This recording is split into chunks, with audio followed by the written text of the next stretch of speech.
Salut à tous, c'est Axel de testmobile.fr. On est chez Motorola qui nous présente le Razr i. Alors c'est un terminal qui a été dévoilé déjà il y a quelques jours, même quelques semaines pour le marché américain, ou en tout cas pour l'international. Là on le voit en France, il est disponible dès maintenant à partir de 9 € avec forfait chez SFR. Et il n'est pas très cher aussi nu, il est à moins de 400 €, donc c'est pas mal.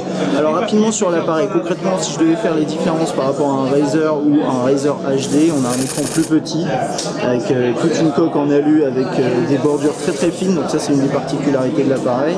On retrouve un design assez proche du Razr ou du Razr HD, mais un petit peu plus universel entre guillemets, un petit peu moins masculin on va dire. Et on retrouve également le Kevlar à l'arrière qui rajoute une dose de qualité on va dire, de résistance, c'est toujours agréable. On va faire le tour de l'appareil rapidement, donc on a un écran 83 pouces. En haut on a une caméra frontale, je connais pas le nombre de mégapixels, donc ça on le verra un peu plus tard. 0,3, ok. En bas on n'a rien puisque c'est des boutons, c'est ICS, donc c'est des boutons intégrés ici. Voilà. Pareil que sur le HD, hein, on a une petite zone ici qui sert à rien mais qui permet sûrement de mieux le tenir en main. Sur la droite, on a un bouton on-off, verrouiller, déverrouiller, juste ici. Là le bouton de volume, on a une petite vis et un bouton dédié pour l'appareil photo, ce qui est assez rare j'ai envie de dire pour ce genre de terminaux Android, donc c'est plutôt bien. La particularité de cet appareil c'est qu'il a un chipset Intel cadencé à 2 GHz, c'est du single core et qui est plutôt efficace hein, pour un appareil à ce prix là. On aura l'occasion de le vérifier, mais voilà par exemple ce genre de choses c'est pas mal, ça permet de prendre des photos très rapidement et ça c'est assez intéressant. Ensuite sur la gauche on a la trappe pour la micro SIM pardon, et a priori une micro SD vu la longueur du truc, je l'ai pas en tête a priori. Là on a le slot micro USB, en haut le jack 3.5 bien sûr. À l'arrière on a l'optique 8 mégapixels avec flash LED, le haut-parleur sur le côté.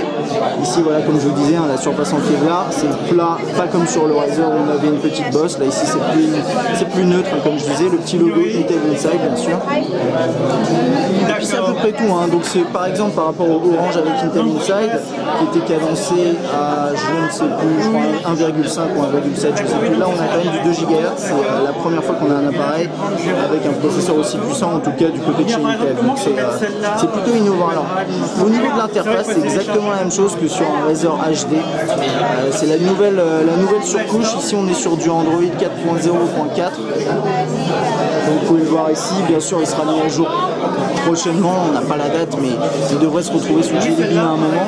La particularité de cette surcouche c'est d'avoir ces nouveaux widgets là, c'est vraiment le widget signature hein, de Motorola qu'on va retrouver sur tous les appareils Android du constructeur, en tout cas récent.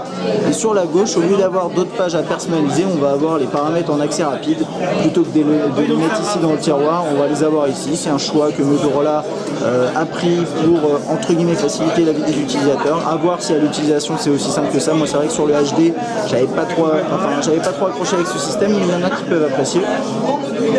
Et bien sûr après on peut rajouter des pages d'accueil etc. Ensuite bien sûr toutes les fonctionnalités téléphoniques, enfin là on a du grosso modo on a du ICS mais avec une surcouche qui est plutôt légère, c'est ça qui est agréable, c'est que même s'il y a une surcouche elle reste légère et elle ressemble beaucoup à Ice Cream Sandwich. En fait elle valorise pas mal l'OS initial que nous propose Google. Voilà. Au niveau de la saisie de texte, on va regarder ça rapidement vu que c'est un écran 4.3 pouces. Ce qui est bien quand même c'est ces rebords qui sont vraiment très fins comme vous le voyez ici. On peut bien agripper on peut bien taper et ça c'est vraiment, d'après moi c'est une des particularités de cet appareil, hein. Ces bordures qui sont très fines qui permet d'avoir un écran relativement grand 4.3 pouces mais tout en ayant un form factor qui va être plus petit que sur le Razr, le premier Razr, donc ça c'est pas mal. Que dire de plus, l'appareil photo avec cette interface là qu'on a vu aussi sur le HD. Voilà, avec toutes ces options intégrées de cette façon là, le zoom ici qui fonctionne bien, il n'y a pas de souci. On passe, comme je l'ai dit là c'est en 8 mégapixels, là si on passe en vidéo on peut filmer en 1080p. Ah oui d'accord. Voilà. Avec autofocus continu, donc ça c'est quand même assez complet. Hop. ici on a un onglet qu'on n'a pas normalement dans Android hein, qui permet d'avoir des favoris, des applications favorites à définir assez facilement, comme ça. Ah oui, d'accord. Ensuite dans les applications, bien sûr on a tout ce qu'on connaît, hein, Android, enfin l'agenda, etc. avec toujours une petite personnalisation de la part de Motorola. Donc voilà, c'est bon, j'ai mis OK. Alors je vais juste regarder ce que c'est ça parce que normalement sur le HD c'est Chrome qui est par défaut. Alors j'ai pas internet là, je peux pouvoir vous montrer, mais c'est assez étrange de voir le navigateur ici, le navigateur de base Android, puisque normalement c'est Chrome qui est par défaut sur les Motorola récents. Mais bon, là en tout cas vous avez les deux navigateurs, on va pouvoir tester le web, mais bon ça on le verra lors du test, vous inquiétez pas. La galerie classique hein, ici. Désolé, il essaie toujours de connecter à internet, voilà. Il y a un truc qui est assez sympa, c'est un mode rafale qui permet de prendre 10 photos en moins d'une seconde, en tout cas en une seconde. Ça c'est assez intéressant et d'ailleurs pour revenir rapidement là-dessus, quand vous restez appuyé longuement ici, vous mettez en mode photo. Normalement, voilà, ce qu'on nous dit c'est que vous pouvez prendre une photo en moins d'une seconde en appuyant en partant du mode déverrouillé. On va essayer ça. Toc. Voilà, ça a pris la photo, ouais, 1 ou 2 secondes, ça dépend de l'utilisateur hein, de toute façon, donc c'est assez rapide, c'est plutôt réactif, c'est clair. C'est à peu près tout hein, ce que j'ai envie de dire pour l'instant. On n'a pas internet, on peut pas vraiment beaucoup manipuler l'appareil, mais ce que je vois là déjà, c'est que c'est pour un appareil à ce prix-là, avec un écran de cette taille, un form factor qui est de qualité et de petite taille, plutôt relativement petite taille, on a une expérience qui est vraiment très très bonne d'après ce que je vois, très très fluide.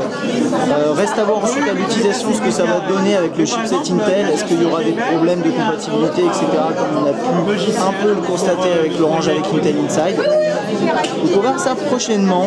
Si vous avez des questions sur cet appareil, n'hésitez pas à laisser un commentaire. À bientôt.